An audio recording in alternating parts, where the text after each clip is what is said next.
എംപൂരിയ commerce എഡ്യൂക്കേഷനിലേക്ക് ഏവർക്കും സ്വാഗതം. +1 business സ്റ്റഡീസിലെ സെക്കൻഡ് ചാപ്റ്ററായ ഫോംസ് ഓഫ് ബിസിനസ് ഓർഗനൈസേഷനിലെ ഇമ്പോർട്ടൻ്റ് ആയിട്ടുള്ള ഒരു ടോപ്പിക്കാണ് പാർട്ണർഷിപ്പ്. സോ നമ്മൾ ഇന്ന് പാർട്ണർഷിപ്പിനെ കുറിച്ചാണ് ഡിസ്കസ് ചെയ്യുന്നത്. എന്താണ് പാർട്ണർഷിപ്പ്? നമുക്കതിൻ്റെ ഡെഫിനിഷൻ നോക്കാം. Section 4 of the Indian partnership act 1932 defines partnership as the relation between two or more persons who have agreed to share the profit of a business carried on by all or any one of them acting for all. അതായത് section 4 of the Indian partnership act 1932 പ്രകാരം partnership എന്ന് പറയുന്നത് ഒരു റിലേഷനാണ്. എങ്ങനെയുള്ള റിലേഷനാണ്? രണ്ടോ അതിലധികമോ ആളുകൾ തമ്മിലുള്ള റിലേഷൻ. ഇവിടെ പേഴ്സൺസ് എഗ്രി ചെയ്യുന്നു. എന്താണ് എഗ്രി ചെയ്യുന്നത്?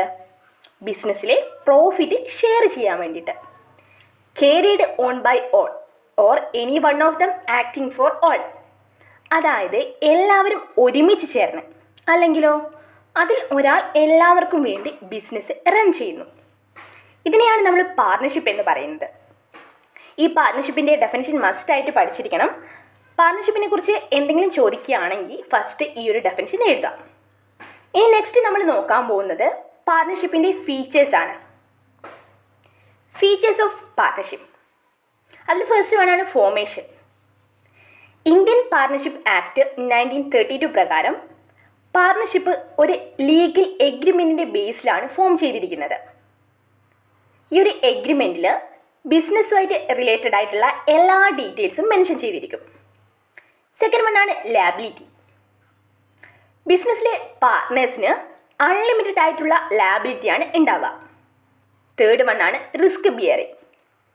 ബിസിനസ്സിലെ എല്ലാ റിസ്ക്കും ഈക്വൽ ആയിട്ടാണ് ബിസിനസ്സിലെ പാർട്ട്നേഴ്സിന് ഷെയർ ചെയ്യുന്നത്. നെക്സ്റ്റ് വൺ ആണ് ഡിസിഷൻ മേക്കിംഗ് ആൻഡ് കൺട്രോൾ. ഒരു മ്യൂച്വൽ കോൺസെൻറ്റിൻ്റെ ബേസിലാണ് ഡിസിഷൻ മേക്ക് ചെയ്യുന്നത്. പാർട്ട്നേഴ്സ് ജോയിൻ്റ്ലി ഡിസിഷൻ എടുക്കുന്നു. ഫിഫ്ത്ത് വൺ ആണ് കണ്ടിന്യൂറ്റി. പാർട്ണർഷിപ്പിലെ പാർട്ട്നേഴ്സിൻ്റെ ഡെത്ത് അല്ലെങ്കിൽ റിട്ടയർമെൻറ്റ് അല്ലെങ്കിൽ ഇൻസോൾവൻസി അങ്ങനെ എന്തെങ്കിലും ഒരു പ്രോബ്ലം വരുവാണെങ്കിൽ ഒരു പുതിയ എഗ്രിമെൻറ്റ് ഫോം ചെയ്തിട്ട് വേണം പിന്നീട് ആ ഒരു ബിസിനസ് മുന്നോട്ടേക്ക് റൺ ചെയ്യാൻ വേണ്ടിയിട്ട്. നെക്സ്റ്റ് വൺ ആണ് നമ്പർ ഓഫ് പാർട്ട്നേഴ്സ്. ഒരു പാർട്ണർഷിപ്പ് ബിസിനസ്സിൽ മിനിമം 2 മെമ്പേഴ്സെങ്കിലും വേണം.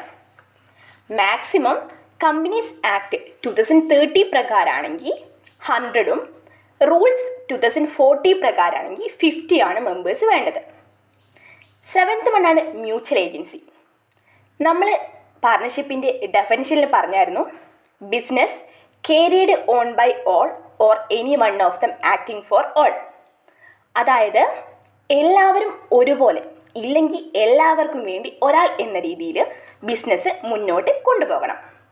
അപ്പോൾ ഫീച്ചേഴ്സ് നമ്മൾ 7 പറഞ്ഞത്. അതിൽ ഫസ്റ്റ് വൺ ആണ് formation, second one liability, third one risk bearing, fourth one decision making and control, fifth one continuity, sixth one number of partners, the last one is mutual agency. Okay, ഇനി നമ്മൾ next പാർട്ണർഷിപ്പിൻ്റെ merits ആണ് നോക്കുന്നത്. അതിൽ first one ആണ് easy of formation and closure. Partnership firm form ചെയ്യാനും അതുപോലെ തന്നെ ക്ലോഷർ ചെയ്യാനും ഈസിയാണ്. കാരണം ഒരു എഗ്രിമെൻറ്റിൻ്റെ ബേസിലാണ് പാർട്ണർഷിപ്പ് ഫേം സ്റ്റാർട്ട് ചെയ്യുന്നത്. ഇത് പെട്ടെന്ന് തന്നെ രജിസ്റ്റർ ചെയ്യണം എന്നൊന്നും ഒരു നിർബന്ധമില്ല. സെക്കൻഡ് വൺ ആണ് ബാലൻസ്ഡ് ഡിസിഷൻ മേക്കിംഗ്. ഒരു ഇൻഡിവിജ്വൽ ബിസിനസ്സിലെ എല്ലാ ആക്ടിവിറ്റീസും ഒരുമിച്ച് ചെയ്യുകയാണെങ്കിൽ അത് ഭയങ്കര റിസ്ക് ആണ്. അതേ സ്ഥാനത്ത് ഒരു പാർട്ണർഷിപ്പിൽ പാർട്ട്നേഴ്സാണ് ഉണ്ടാവുക. അവർ ആ വർക്കാവട്ടെ അല്ലെങ്കിൽ ഡിസിഷൻ മേക്കിംഗ് ആവട്ടെ അതുപോലെ എല്ലാ കാര്യങ്ങളും ഷെയർ ചെയ്തിട്ടാണ് മുന്നോട്ട് കൊണ്ടുപോവുക. പിന്നെ എറേസ് വരാനുള്ള ചാൻസ് എന്ന് പറയുന്നതും കുറവായിരിക്കും. നെക്സ്റ്റ് വൺ ആണ് മോർ ഫണ്ട്സ്. ഈ ബിസിനസ്സിൽ പാർട്ട്നേഴ്സ് ക്യാപിറ്റലിൽ കോൺട്രിബ്യൂട്ട് ചെയ്യുന്നു. ഈ പാർട്ട്നേഴ്സ് എന്ന് പറയുന്നത് 2 അതിലധികമോ ആളുകളായിരിക്കാം. ഒരാളിൽ നിന്നല്ല നമ്മൾ ഈ ഫണ്ട് റേസ് ചെയ്യുന്നത്. സോ ലാർജ് എമൗണ്ട് ആയിട്ടുള്ള ഫണ്ട് റേസ് ചെയ്യാൻ വേണ്ടിയിട്ട് ഈ പാർട്ണർഷിപ്പിലൂടെ നമുക്ക് ഹെൽപ്പ് ആവും. ഫോർത്ത് വൺ ആണ് ഷെയർ ഓഫ് റിസ്ക്. ഈ പാർട്ണർഷിപ്പ് ബിസിനസ്സിൽ റിസ്ക് ഒക്കെ അതിലെ എല്ലാ പാർട്ട്നേഴ്സിനും ഈക്വൽ ആയിട്ടാണ് ഷെയർ ചെയ്യുന്നത്. ഒരാൾക്ക് മാത്രമായിട്ടല്ല റിസ്ക് ബിയർ ചെയ്യേണ്ട, വരിക. അടുത്ത 5th വണ്ണാണ് സീക്രസി. ഈ പാർട്ണർഷിപ്പ് റിപ്പോർട്ട്, അക്കൗണ്ട് ഒക്കെ പബ്ലിഷ് ചെയ്യണമെന്ന് ഒരു നിർബന്ധവുമില്ല. അതുകൊണ്ട് തന്നെ മാക്സിമം കോൺഫിഡൻഷ്യാലിറ്റിയിലാണ് നമ്മൾ ഈ ഒരു ബിസിനസ് മുന്നോട്ടേക്ക് കൊണ്ടുപോവുക. ഇതിൽ നമ്മൾ മെറിറ്റ്സ് പറഞ്ഞു. അപ്പം 5 മെറിറ്റ്സ് ആണ് മെയിനായിട്ടുള്ളത്. First one is of formation and closure, second one balanced decision making, third one more funds, fourth one sharing of risk, 5th one secrecy. ഇനി നമുക്ക് പാർട്ണർഷിപ്പിൻ്റെ ലിമിറ്റേഷൻസ് എന്തൊക്കെയാണെന്ന് നോക്കാം. അതിൽ ഫസ്റ്റ് വണ്ണാണ് അൺലിമിറ്റഡ് ലാബിലിറ്റി. ഇവിടെ പാർട്ട്നേഴ്സിന് ഡെപ്റ്റ് അല്ലെങ്കിൽ ലാബിലിറ്റി ഒക്കെ വരുവാണെങ്കിൽ അവരുടെ പേഴ്സണൽ പ്രോപ്പർട്ടി, പാർട്ട്നേഴ്സിൻ്റെ പേഴ്സണലായിട്ടുള്ള അസറ്റ്സ് ഒക്കെ എടുത്തിട്ട് വേണം അത് മീറ്റ് ചെയ്യാൻ വേണ്ടിയിട്ട്. സെക്കൻഡ് വണ്ണാണ് ലിമിറ്റഡ് റിസോഴ്സസ്. നമ്മൾ പറഞ്ഞു നമ്പർ ഓഫ് മാക്സിമം മെമ്പേഴ്സിൻ്റെ ലിമിറ്റ് പറഞ്ഞിട്ടുണ്ടായിരുന്നു.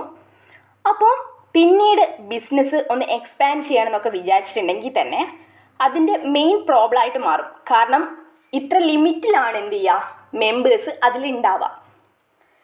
തേർഡ് വണ്ണാണ് പോസിബിലിറ്റി ഓഫ് കോൺഫ്ലിക്റ്റ്. ഈ ഡിസിഷൻ മേക്കിംഗ് അതോറിറ്റി എന്ന് പറയുന്നത് ഈക്വലായിട്ടാണ് ഡിസ്ട്രിബ്യൂട്ട് ചെയ്തിരിക്കുന്നത്. സോ ഡിഫറെൻ്റ് ആയിട്ടുള്ള ഒപ്പീനിയൻ ഒക്കെ വരാനുള്ള ചാൻസ് ഉണ്ട്. അതുകൊണ്ട് തന്നെ ഡിസ്പ്യൂട്ടിനും വരാം. ഫോർത്ത് വണ്ണാണ് ലാക്ക് ഓഫ് കണ്ടിന്യൂയിറ്റി.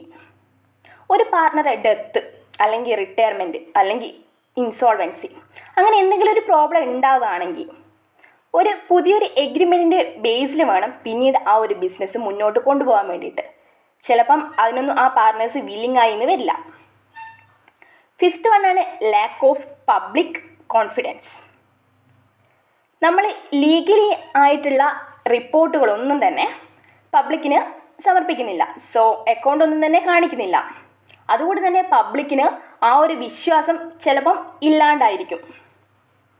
അപ്പോൾ നമ്മൾ ലിമിറ്റേഷൻസിൽ 5 പറഞ്ഞു. Unlimited liability, limited resources, possibility of conflict, lack of continuity, 5th one lakh of public confidence. First നമ്മൾ പറഞ്ഞത് പാർട്ണർഷിപ്പിൻ്റെ ഡെഫിനിഷനാണ്. പിന്നീട് പാർട്ണർഷിപ്പിൻ്റെ ഫീച്ചേഴ്സ് പറഞ്ഞു, പാർട്ണർഷിപ്പിൻ്റെ മെറിറ്റ്സ്, പാർട്ണർഷിപ്പിൻ്റെ ലിമിറ്റേഷൻ.